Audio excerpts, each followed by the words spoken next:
Ok, então tudo bem aí com vocês? Começando mais essa entrevista do primeiro Congresso Mundial Online de Futebol Mental. E a entrevistada do dia é essa aí que já apareceu, ó, essa bela moça, jornalista, apresentadora. Já disse para ela que ela tem que ser narradora. Acho que vai ser. Então, Alessandra do Vale, grande jornalista. Eu não posso deixar de começar uma coisa que deve encher um pouquinho o saco dela e muito orgulho dela. E você, sem dúvida nenhuma, não só pela sua ascendência, do seu pai, mas também pelo seu trabalho, faz parte dessas personalidades esportivas e, mais do que isso, está sempre enxergando o futebol por esse lado mental, esse lado que eu já chamei de quântico, muita gente não entendeu, então nós partimos para o futebol mental. Muito bem-vinda, muito obrigado por atender o meu pedido, tá bom? E se apresente, dê suas boas-vindas aí a todo mundo que nos vê. Você sabe que isso aqui é um congresso mundial, o mundo inteiro vai ver mesmo, então fique à vontade aí para dar suas boas-vindas. Obrigada, Rodrigo, pelo convite. É uma satisfação muito grande estar fazendo parte desse projeto, um projeto inovador, no meu ponto de vista, e estarei aqui para a gente poder estar tricotando, para a gente poder estar batendo pênalti, tonto, escanteio, não é verdade? E uma felicidade muito grande, Rodrigo. Eu tenho aí quase 28 anos de carreira dentro do jornalismo esportivo, né? É algo já que a gente pode dizer significativo. Eu já passei por várias fases minhas na TV, comecei lá de baixo, tive a oportunidade de trabalhar com os maiores nomes do jornalismo esportivo, na maior equipe de esportes já montada, né, numa TV aberta, que era capitaneada pelo meu querido e saudoso pai, Luciano do Vale. E estamos aí, Rô, muita emoção poder fazer parte desse seu projeto, estou à sua disposição. Estamos falando para o mundo inteiro, que maravilha, que isso é uma oportunidade única, e estou aí à disposição. Vamos lá, Rô, começa o nosso bate-papo, o nosso ping-pong. Tá bom, Lê, é isso aí. A gente chama de Rô e de Lê porque, graças a Deus, a sintonia aqui é bem boa. E a Alessandra nunca precisou dizer que é filha do Luciano, porque ela se fez sozinha. E o Luciano também nunca precisou dizer que ele era o Luciano, ele sempre foi o Luciano. E você disse aí, Alessandra, na sua participação inicial, sobre você ter feito parte da equipe do Canal do Esporte, né, como a gente chamava. Eu cresci menino vendo o Canal do Esporte, apesar do meu cabelo ter branqueado muito mais cedo do que muita gente aí. E como é que foi essa experiência, rapidinho, assim? Claro, tá trabalhando do lado do Luciano, né, que era teu pai, mas também ali teu comandante maior, em que pese que tinham outros diretores e etc. Mas como é que era para você, como uma menina ali, início de carreira, ou já meio do jornalismo, os nomes consagrados, e uma mulher, né, que já era uma inovação do Luciano, que sempre também buscou trazer mulheres para o meio esportivo, principalmente para a mídia. Queria que você contasse um pouquinho desse período aí, Lê. Então, na verdade, Rodrigo, a gente fazia aquela transmissão de 12 horas ao vivo do Show do Esporte, você se lembra bem disso, foi um fato inédito na ocasião, né? Por se tratar de uma rede aberta, uma transmissão de 12 horas, nós entrávamos no ar às 10 da manhã e a gente finalizava o Show do Esporte perto das 10 horas da noite. Na ocasião era Elia Júnior, Simone Melo, Elis Marina, e eu comecei sendo uma das atendentes, né? Nós tínhamos as recepcionistas ali, eram feitas as perguntas e havia a participação por telefone dos telespectadores. Então, foi assim meu início nesse projeto do Show do Esporte. Aí o nosso querido Juarez Soares, que é uma pessoa extremamente vida, né, de quem acompanha esporte, quem gosta, lembra bem da dupla Luciano do Vale e lado comentando, né, comentários do Juarez Soares. O Juarez Soares, conhecido como China, ele me chamou um dia e falou, e aí, Ali, vamos fazer uma surpresa para o seu pai, vamos gravar um piloto. ali, né, eles iam colocar no ar a faixa especial do esporte, que eram sempre VTs, e não eram nem, na época a gente não gravava as cabeças, era ao vivo, né, a gente chamava os VTs, mas estando ao vivo no estúdio. O Juarez gravou um pilotinho comigo, que um piloto todo mundo sabe, né, que você faz como se fosse valendo, mas na verdade tem um nome técnico de piloto. Aí o Juarez chegou com o Luciano, o meu pai, e falou assim: Luciano, eu queria que você visse se você dá um aval aqui, um ok, para a gente colocar essa apresentadora no ar. Meu pai nunca imaginava que essa apresentadora, na ocasião, seria eu. Meu pai chegou na ilha, o Juarez colocou aquela chamada VHS na época, né? Era VHS na época. Era VHS ainda? Exatamente, era VHS. Ai, meu Deus do céu, não vamos revelar na cidade aqui. O Juarez colocou, meu pai ficou estarrecido. Meu pai ficou estarrecido de ver o piloto. Mas, na verdade, Rodrigo, ele ficou mais preocupado pelo fato, justamente, de eu ser a filha dele numa época onde ele com toda aquela equipe de monstros, né, que eram capitaneados por ele, da filha fazer parte dessa equipe e sofreu uma cobrança muito exacerbada. E isso, de fato, aconteceu. Mas, como era uma coisa que eu já tinha na veia, essa questão da comunicação e um sonho de poder fazer algo dentro, né, seguindo as mesmas pegadas do meu pai, eu resolvi encarar o desafio. Só que ele falou para mim: minha filha, por mim, você não iria pro ar. Ele falou, Lu? Ou Ale? Ele falou? Falou. Ele falou assim: ó, eu sou por esse resguardo dele. Exatamente. Ele falou assim: ó, quer um conselho? Não vá pro ar. Mas eu não vou impedir que você vá também. Então, ele me deixou assim, né? Ele me deixou bastante à vontade. Mas o Juarez Soares, que eu agradeço eternamente dele ter me colocado no ar e ter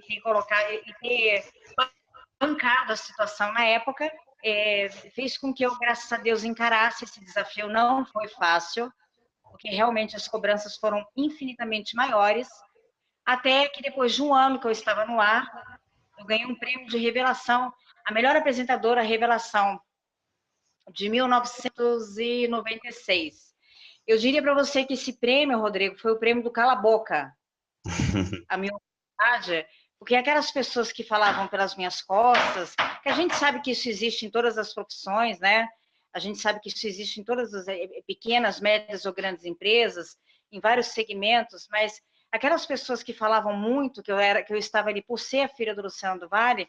Então, quando eu ganhei esse prêmio, a revelação do ano, uma bola de ouro lá no Rio de Janeiro, onde todos os profissionais da Band, o da Atena, o nosso falecido e saudoso Eli Coimbra, todos aqui, Álvaro José, o da Atena, que na época fazia o Repórter Surpresa, e fazia, né, trabalhava especificamente no departamento de esportes da Rede Bandeirantes. Eu fui a única mulher que subi ali para receber a minha bola de ouro. Então, esse prêmio, para mim, foi um prêmio muito importante, porque eu estava sendo reconhecida, né, por um corpo de pessoas que eram formadoras de opinião, e esse prêmio foi o prêmio chamado Cala a Boca, entendeu? Cala a boca para essas pessoas que não apostavam na profissional Alessandra do Vale, e isso me deu uma segurança muito grande. Então, eu falo que tem a Alessandra antes do prêmio e a Alessandra depois do prêmio. Então, depois que eu ganhei esse prêmio, eu me senti mais segura.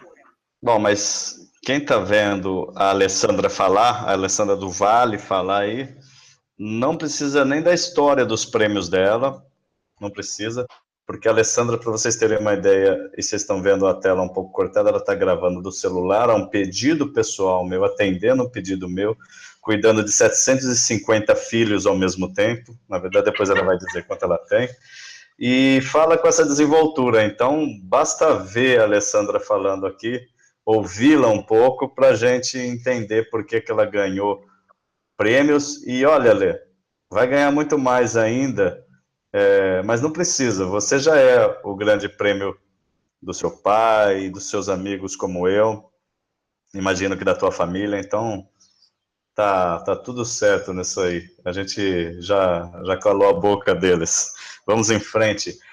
E me diga, Alessandra, o China então fez essa surpresa, e aí você começou a fazer vídeo e não parou mais, hoje desenvolve um trabalho aí em Bauru, né? Tinha um trabalho na Band, tem um trabalho na Record, enfim, a gente flutua muito pelas emissoras, e a vida da gente, que é jornalista, é assim mesmo. O seu pai, que foi talvez o maior deles, fez muito isso, mas eu queria saber onde é que, no seu entender, para a gente entrar nessa coisa do futebol mental, que pese que o Luciano é o cara de todos os esportes, mas vamos tentar fechar aqui no futebol.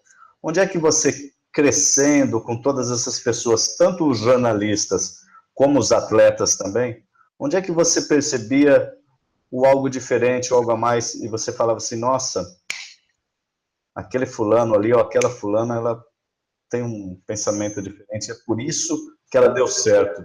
Ou o meu pai, nossa, ele sacou que o vôlei tinha que ser dentro do Maracanãzinho e fez o maior público da história até hoje. Nossa, ele sacou que o Maguila podia ser um ídolo. Nossa, ele sacou que ele podia fazer uma seleção de master. De onde é que vem essas sacadas mentais que, de repente, viram cases mundiais de sucesso, no teu ponto de vista, Lê? Eu acho assim, Rodrigo, que pessoas visionárias, eu tive a oportunidade de conviver com algumas pessoas, justamente essa pergunta que você está me fazendo. Algumas pessoas, eu vou citar para você, o meu pai, sem sombra de dúvidas, foi a pessoa mais audaciosa que eu já conheci na minha vida. Ele foi chamado várias vezes de louco. Quando ele realizou aquele jogo lá no Rio de Janeiro, Brasil e Rússia, no Maracanã, que foi o maior público, né? O maior recorde É até hoje. É até hoje, exatamente. Sim. Até hoje. Com chuva.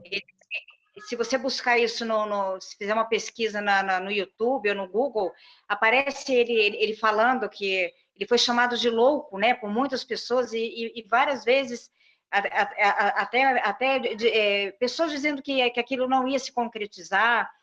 Então ele falava assim que quanto mais torciam contra, né, mais ele crescia nas situações adversas. Então eu acho assim que o meu pai foi essa pessoa. Uma outra pessoa que eu gostaria de citar aqui para você que me ajudou muito foi Claro. o mestre Tele Santana. Eu tive o privilégio de conviver com o Tele. E eu, por ser novinha na época, você imagina os tipos de hoje, a gente fala bullying, né? Hoje a gente fala bullying. Na época era chamado assédio mesmo. Então eu ia cobrir o factual, né? O factual do futebol no CT da Barra Funda, eu ia no Canindé, eu ia na Vila Belmiro, eu ia no Parque São Jorge. Você imagina eu começando? Então, assim, eu já chegava para fazer a minha matéria, que normalmente eram matérias que o próprio motoboy já acompanhava junto, que tinha que levar a fita rapidamente para a redação, para a gente, eu já gravava o off ali mesmo dentro do carro, e as matérias encerravam o Esporte Total, que era o jornal que eu participava ao vivo com a Cléo Brandão na ocasião. Então, assim, uma pessoa que me ajudou muito a que eu pudesse encontrar esse equilíbrio para que eu não me desestabilizasse por eu estar começando, foi o mestre Tele Santana. Ele me apresentou o CT da Barra Funda, eu tive o privilégio de entrar ali dentro, e eu respeito todos os clubes, Rodrigo, mas na época da dupla Tele, Muricy, o sistema de cobrança com todos os jogadores, o incentivo a que o jogador lesse livros, que o jogador abrisse a visão de não ficar só achando que tinha que dar certo somente dentro na época, né, dentro do São Paulo Futebol Clube, mas a disciplina sempre colocada pelo Tele, o incentivo para que o jogador abrisse a cabeça, essa disciplina do Tele, ele usou essa calma, ele sempre teve um jeito muito gostoso ele tinha uma coisa de pai mesmo, assim, de acalmar. Então, várias vezes eu chegava no CT super nervosa, insegura, e ele falava, não, vem cá, Alessandra, vamos conversar, olha, o que eu posso te ajudar na sua matéria? Você precisa pegar sonora de quem?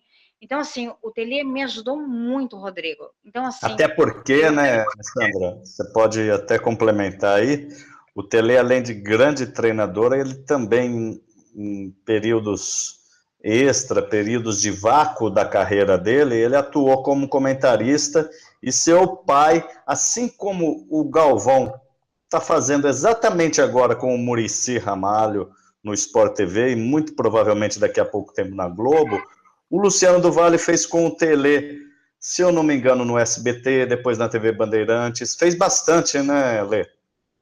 Fez, fez. Ele que colocou, né? Ele que conseguiu fazer migrar, né, os jogadores para a posição de comentarista.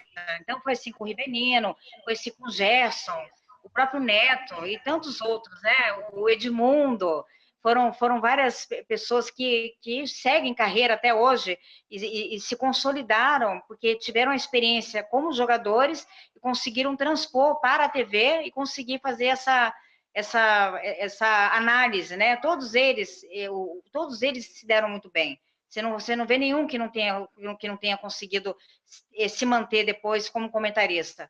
E o Tele foi, inclusive, o Tele teve ele teve essa experiência e ele me ajudou muito. Então, você pediu para me citar essas pessoas assim de visão, de sempre estar se enxergando na frente, pessoas predestinadas. Eu tive esse grande privilégio de conviver com o meu pai, sendo que eu sempre consegui separar a Alessandra profissional da Alessandra filha. Isso foi uma coisa que eu consegui ter esse equilíbrio, esse discernimento. Ali dentro eu era funcionária do Luciano do Vale. Jamais eu me dirigi ele como pai. Era senhor Luciano. Você está vendo, Alessandra, como você pensa fora da caixinha, e o Luciano pensava também. Luciano, que graças a Deus eu também tive por pouco tempo, é verdade, mas tive o prazer de conviver profissionalmente e um pouco pessoalmente, também na gloriosa TV Bandeirantes. Mas você sabe que eu estava agora, antes da gente começar a gravar, agendando a entrevista com o Dorival Júnior, hoje técnico do Santos, e o filho do Dorival, o Lucas, que é meu amigo pessoal, é assistente técnico dele. E o Lucas só trata o Dorival, que eu chamo de Júnior, pica-pau, por causa da amizade pessoal, como professor. Você vai num treino do Santos e ele fala assim, o professor Dorival. Eu falei, mas o que é isso, Lucas? Ele falou, pai é só dentro de casa. E é exatamente isso que eu estou ouvindo de você. Que você tratava o Luciano como seu Luciano, o maior de todos, não estou falando porque estou na sua frente, porque você ouve isso a todo momento, o maior narrador de todos os tempos que o Brasil, e ouso dizer o mundo, já teve, porque sabia colocar emoção no momento e locais adequados, era tratado do seu Luciano pela filha. Esses são os que pensam fora da caixinha, os tidos como loucos. Ah, se não fossem os loucos, hein? Como esse mundo estaria ainda muito mais atrasado. Mas, Alessandro, você sabe que eu tive uma passagem, você citou o Tele, eu tive na casa do Tele muito pouco antes dele morrer, lá em Belo Horizonte, e eu nunca tinha visto Tele pessoalmente, né? Só tinha visto pela televisão. Na época eu trabalhava na Globo Minas, e através do Elzo, que é um outro amigo, companheiro, pai, jogador da Copa de 86, eu fui até a casa do Tele, consegui uma entrevista exclusiva com ele, e ele já estava naquele finalzinho, doentinho, e eu entrei, e assim, sem filmar nada, quando a gente chega, tá armando a luz, o microfone, e a dona Ivonete, a esposa dele, estava dando uma sopinha na boca dele, e eu pensei, como o ser humano é frágil, né? Porque eu tenho essa imagem do Tele tão enérgica, de um cara tão focado, determinado, como você estava contando dele aí agora, e agora ele está aqui no finzinho, e aí começou a entrevista, ele já estava Parkinson, não lembro direito, era muita conformidade de doenças, mas ele tinha lapsos em que ele se mantinha sereno e conseguia dizer. E eu lembro que era antes da Copa de 2002. E eu perguntei, o senhor levaria o Romário? Foi logo depois que o Filipão cortou o Romário da Copa, que tinha uma contusão, mas dava para levar, ficou um embrólio, e o Filipão tirou o Romário. E aí monta a família escolar e a gente é campeão de 2002. Mas eu fiz a pergunta, que era uma pergunta muito chave, muito técnica, ela tinha que ser feita. E ele falou, eu levaria. Eu falei, por que o senhor levaria, sendo ele talvez um, entre aspas, jogador problema? Ele fala, porque o Romário é craque, e craque a gente não deixa de fora. E depois eu acabei nem colocando isso no ar por um pedido do René, filho do Tele. Estou revelando isso só hoje aqui, o pessoal do Congresso vai saber, porque ele falou, Rodrigo, papai está muito sensível, né? Falando muitas verdades. Você, por favor, a gente não quer confusão aí com o Filipão e tal. Mas para dizer para você que eu também sempre fui minhas referências no futebol sempre foram o Tele Santana, o Zico, o Luciano do Vale. Essas pessoas que sempre pensaram fora da caixinha, eu gosto desse termo, mas nunca se deram o direito a si mesmos de terem 0,0,1 de arrogância, de glamour, muito pelo contrário, sempre nos trataram como iguais, né? E o Luciano tinha muito disso, eu me recordo de várias passagens do Luciano, não vou te falar aqui para te emocionar, você é filha, tem muito mais, mas a síntese da nossa conversa, Lê, em que pese toda a sua carreira, a carreira do seu pai, ela é essa mesmo, é a de se colocar como louco, entre aspas, como fora da caixinha, enxergar o que ninguém enxerga.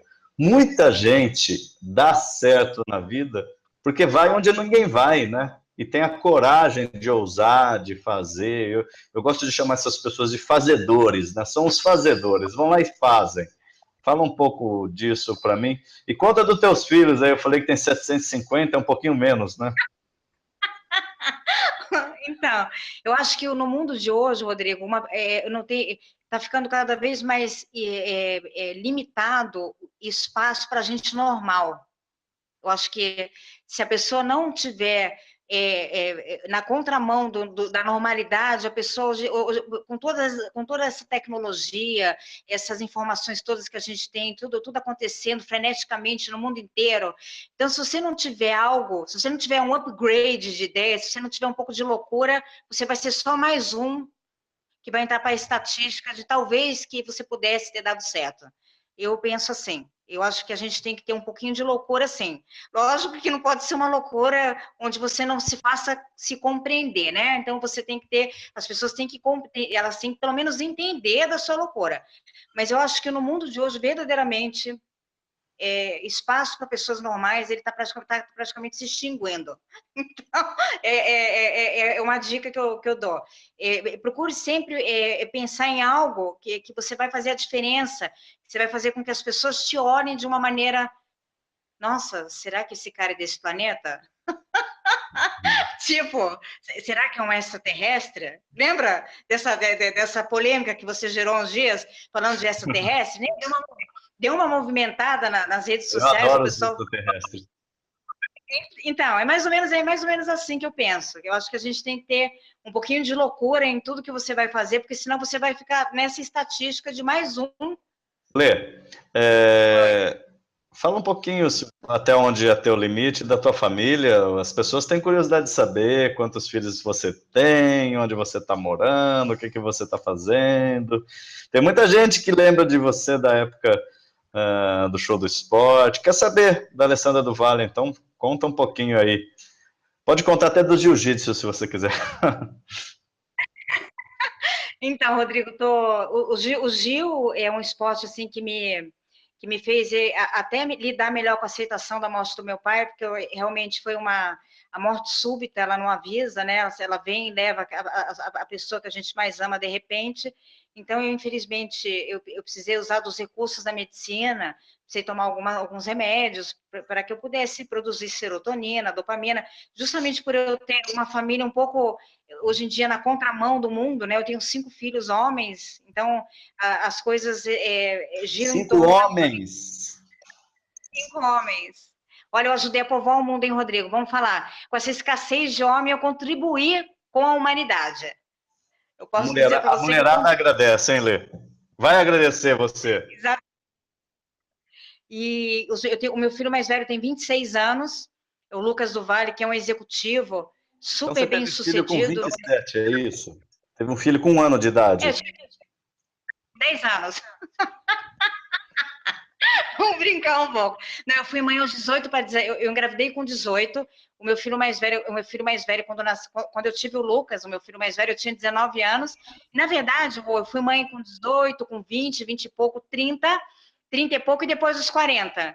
Então eu tenho uma experiência em ter sido mãe em todas as fases da minha vida como mulher. Que é a maior bênção da minha vida são esses meus filhos. Eu vivo para eles. E são 5 almas maravilhosas. Logicamente que cada um tem a sua personalidade, mas não é mãe coruja falando, são super educados. Posso levá-los para qualquer lugar do mundo que eles sabem se comportar. Eu sou daquela mãe que ensina a dar licença, por favor, obrigado. E isso começa no berço. A educação começa no berço. Não é depois que a criança começa a falar que você vai querer colocar limite, porque isso não existe. Que nem eu volto a falar para você. Com todas essas informações, essas crianças já nascem de olhos abertos, encarando. A criança nasce e já encara você com 10 segundos. Os filhos, hoje em dia, já nascem de olhos abertos. Então, a gente tem que prepará-los para o mundo, e eu sou, modestamente, uma ótima educadora. Eu existo o tempo inteiro, e educar, Rodrigo, é repetição. São todos os dias. Você fala hoje, você fala amanhã, vai falar depois de amanhã, e assim você vai o resto da sua vida educando seus filhos. Até quando eles forem maiores, a gente se sente no direito de cobrá-los, né? O meu filho mais velho já é um homem, como eu estava te falando, o Lucas, muito bem sucedido, da área comercial, no grupo SBT Interior, está fazendo uma carreira maravilhosa. O meu outro filho, o número 2, eu falo número 1, Lucas, número 2, Gabriel. O Gabriel está trabalhando na Pfizer, numa multinacional, lá no departamento de marketing da Pfizer. Número 3 é o João Pedro, que está com 11 anos. O número 4 é o Léo, está com 7 aninhos. E o meu número 5, a minha raspinha do tacho, que está com 4 aninhos, o José Henrique. E olha, Rô, não sei não, se eu não vou tentar minha menina, viu? Pois é, eu falei, é completamente fora da caixinha mesmo. Eu ia perguntar, fiquei com vergonha, você já falou. Eu falei, vem mais ainda? Ah, acho que eu vou tentar na reprodução assistida uma menininha, viu, Rô? Porque eu penso assim, quanto vai, ó, eu vou te fazer uma pergunta, quanto vale um sonho? Não tem preço, Você né? sabe me Não tem responder? preço. Maior do que qualquer preço. Então, eu acho que a gente está aqui para realizar os nossos sonhos. É lógico que tudo tem um limite. Você vai naquilo, por exemplo, se eu acredito muito em Deus. Eu acho que quando Deus não permite, as coisas não acontecem.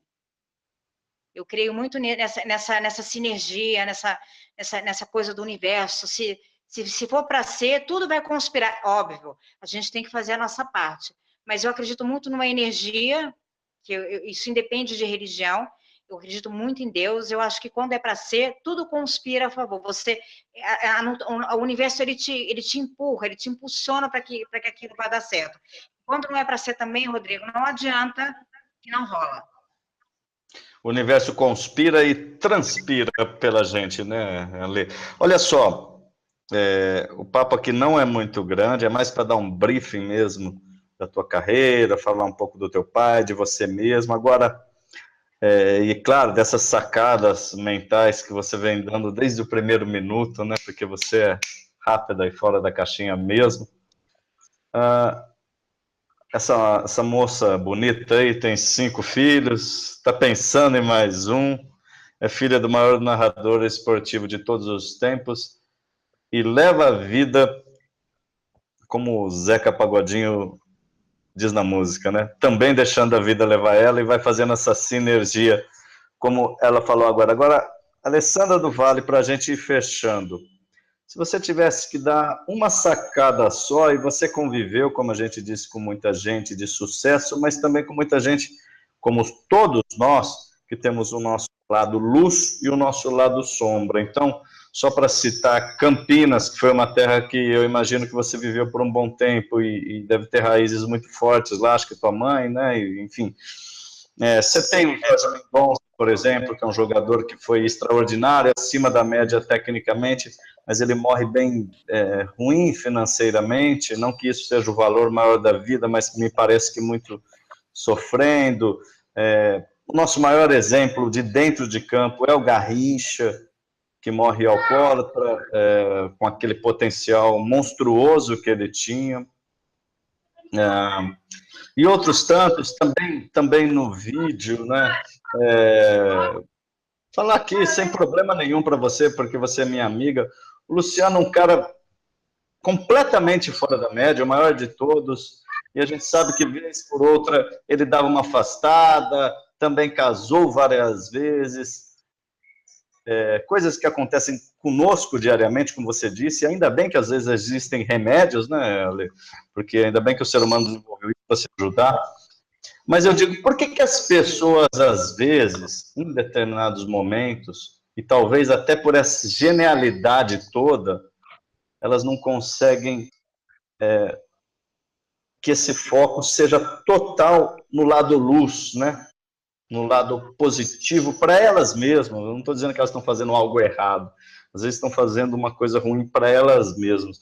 Então, como você é uma menina esclarecida, boa de papo, solista, um coração gigante, eu queria que você desse, não só falando do Luciano, mas de todos esses, de você mesmo, de mim, né? Vamos nos incluir, nos vulnerabilizar um pouco, desse, no teu ponto de vista, a grande sacada mental para que a gente possa usar essa nossa loucura, entre aspas, esse nosso ser fora da caixinha, mas para que a gente não possa se prejudicar com isso. Pelo contrário, para que a gente possa ser diferente e se ajudar. E dar o terceiro e definitivo passo, que é ajudar as pessoas, nossa missão maior aqui neste plano, né? Então, Rodrigo, eu penso muito assim que nós, seres humanos, nós somos feitos de energias. Então, nós temos as energias positivas, nós temos as energias negativas. Eu penso também que nós temos duas palavrinhas que são super importantes, que chama-se livre-arbítrio. Nós temos o livre-arbítrio de escolhermos, em todos os sentidos das nossas vidas, por onde queremos ir. Podemos ir pela direita, podemos ir pelo caminho do meio, podemos ir pelo lado esquerdo. Deus nos deu, nessa fé viva que eu tenho, isso me faz acordar todos os dias com vontade sempre de sorrir mais do que chorar, essa fé viva, me dá essa certeza que nós temos esse poder de escolha. Então, muitas vezes, Rodrigo, a gente todos nós passamos por momentos bons, por momentos difíceis, por momentos muito difíceis e às vezes até por momentos sombrios da vida. São situações inerentes à nossa vontade. Acontecem muitas coisas que a gente nós não temos como nos preparar para isso. Nós somos, às vezes, pegos de surpresas em muitas situações. Eu sei que isso é muito grande, você está estabelecido, você está linkado com esse positivismo, que eu acho que isso, os jogos quânticos, os jogos mentais, ensina com que a pessoa consiga aprender a se conectar com o mais positivo. E eu acho que isso sim é que faz com que a gente consiga lidar melhor com essas situações adversas, que, como eu digo, todos nós passamos por isso. Os hollywoodianos, Angelina Jolie, o Brad Pitt, todos os jogadores, as pessoas mais bem-sucedidas do mundo, seja independente de crenças, independente de raças, todos nós somos testados todos os dias. E eu acho que nós temos ferramentas, aí que eu falo que são treinos mentais, são energias que você consegue, você sabe que você não está numa vibe legal, numa energia legal, mas que se você tiver um preparo, um treinamento, se você tiver uma força, uma conexão com o universo, que isso a gente aprende a ter. Isso são treinos. Você consegue treinar a sua mente para você conseguir lidar com essa adversidade, para que você migre para um positivismo. Eu penso nisso, Rodrigo. Eu acho que isso é possível, sim, desde que você tenha pessoas para te ajudar, como você mesmo é uma pessoa que faz isso lindamente bem, com muita maestria. Existem Fazemos todos, né, Lê? Também sou ajudado. Não, para que você consiga transformar o negativo, né, ou o sombrio em luz, e o negativo em positivismo. É isso. Olha só, Alessandra do Vale, com 2 L's. Te trago também há 2 dias, não, minto, há 4 dias, hoje é uma terça-feira, há 4 dias atrás, 5, na sexta passada eu estive com um cidadão de Campinas que nasceu aqui em Araraquara, minha cidade, Antônio Oliveira Filho, que responde também pela alcunha de Careca, que eu disse que iria falar com você, eu gravei com ele do jeito que eu estou gravando com você, mas com ele eu gravei ao vivo no meu celular, que ele estava aqui em Araraquara, veio assistir um jogo da Copa São Paulo, e ele falou, pelo amor de Deus, manda um beijo para a Alessandra, e eu tenho o maior carinho por ela, então estou te deixando aqui o beijo do Careca, como tantos outros... Beijo para você, figura queridíssima. Tá, e ele está no Congresso também, foi super gentil comigo, um amigo querido também, assim como você, e tantos outros, né? Se eu for entrevistar todo mundo para o Congresso, eu vou ficar só entrevistando até o fim da vida. De graças a Deus, tanto amigo que a gente faz, mas a gente tem que elencar. Então, vamos elencar. Então, Alessandra, deixo nesse abraço do Careca o meu abraço, o meu beijo de muito obrigado. Dizer para você que isso aqui é um congresso mundial, a gente mudou um pouquinho o nome de futebol quântico ou jogos mentais, porque a palavra quântico ficava um pouco complexa na cabeça das pessoas, vinha da física quântica, muita gente não entendia, então a gente deixou mental mesmo, de uma forma mais abrangente. Eu gosto de ser fazedor. Então, Lê, muito obrigado, e eu queria que você dissesse um recado final para o povo que vai assistir, porque como é de graça também, né, e o país está nessa... Muita gente vai ver, entendeu? Muita gente vai ver. Então, dá o seu tchau aí, muito obrigado. Olha, Rodrigo, primeiramente eu queria agradecer por fazer parte desse teu projeto tão grandioso e digo audacioso, que vai mexer aí, vai envolver milhares de pessoas no mundo, né? Como você mesmo disse, a gente vai mesmo. Várias... E a coisa mais importante, o meu recado final, que para a gente colocar um ponto final na minha participação, né, nesse momento que nós estamos é o seguinte, que nunca desista do seu sonho. Seja ele médio, pequeno ou grande, nunca desista do seu sonho. Se muitas pessoas falarem que não vai dar certo, acredita mais ainda no seu sonho. Se muitas pessoas falarem que vai dar certo, maravilha, você continua acreditando que vai dar certo. Independente se as energias vão ser mais positivas ou negativas para o seu sonho, o sonho não é somente uma inspiração de quando a gente está dormindo, Rodrigo. O sonho, a gente tem que colocar ele no nosso presente, usar de ferramentas, usar de artifícios que possam fazer com que esses sonhos se materializem. Então, assim, o recado final é que não desista do seu sonho. Mesmo que você ouça hoje não, hoje, ou amanhã não, depois de amanhã não, mas se você tem aquela certeza no seu coração, se você se vê dentro daquele seu sonho, não desista dele jamais. Porque uma hora, meu amigo, ele acontece. Alessandra, muito obrigado, muita sorte, muita saúde para você e sua família, e tenho certeza que isso daqui também abrirá muitas portas, mas mais do que isso, você já está abrindo muita porta para muita gente. Isso é o mais importante, né? Quando a gente entender que dar é melhor que receber, fica mais gostoso viver. Olha só, querida, até logo breve, espero você e sua família aqui em Araraquara. Venham aqui tomar um suco, chopp, café, enfim, o que for do gosto de vocês estão convidadíssimos. E nos vemos em breve, digitalmente, fisicamente, do jeito que for, tá bom? Obrigada, Rô. Deus abençoe grandemente quem está nos assistindo. Aquele abraço. Valeu, Lê. Até mais. Tchau.